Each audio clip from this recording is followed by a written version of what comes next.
Kelk sėdmenis. 24 kortelė.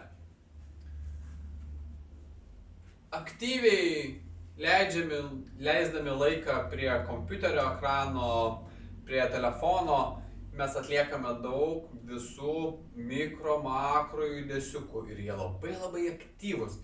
Rašymui, scrollindami, neždami maišus, bulvių per prekybos centrų, grįžtant namo, mes ką labai dažnai atliekame, labai stipriai suspaudžiame rankas, ko pasakoje mūsų dilbis labai aktyviai įsitempia. Kviečiu suspausti stipriai ranką ir pastebėti, kaip čia viskas aktyviai įsitempia. Ką šiandien padarysime, skatinsime dilbius atpalaiduoti ir suvedinėti savo pečius. Tai suvedinėti menčių suvedimus, kad kuo daugiau, kad dilbinė dalis atsipalaiduotų, o mūsų pagrindinė grandinė, kas laiko prie mūsų stuburiukų, tai yra pomentiniai raumenukai, jie aktyviai susivestų.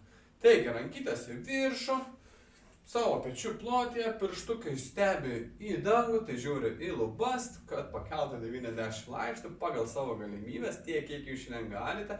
Jeigu galite riešų sulenkti, tai tiek, viskas ok. Šiandien jūs galite atlikti tokią amplitudę, kokią jūs galite. Taigi, skatiname pirštukus į viršų, jaučiame tempimą ir natūraliai susipažįstam su judesiu. Pirmyn atgal. Jaučiame, kaip dirbame iš dilbio. Taip aktyvuojasi čia pirmyn atgal judesys. Sušildėme, pratempėm dilbį, šiek tiek paskatiname pirštukus daugiau, jaučiame didesnį tempimą, viskas gerai, toleruojančiai atlikite pagal tai, kaip jūs gavote. O dabar pajunginėjame ir pomentinius raumenukus. Suspaudžiame prie stuburiuko, pečiai atgal. Jaučiame, kad neįsirečiame ir nekompensuojame iš esminės dalies, o suvedinėjom tik tais pomentinius raumenukus. Įtraukiam pilvą, stabilizuojam, mūsų grandinės raumenukai susijungia ir atlieku lygiai tą patį judesiuką.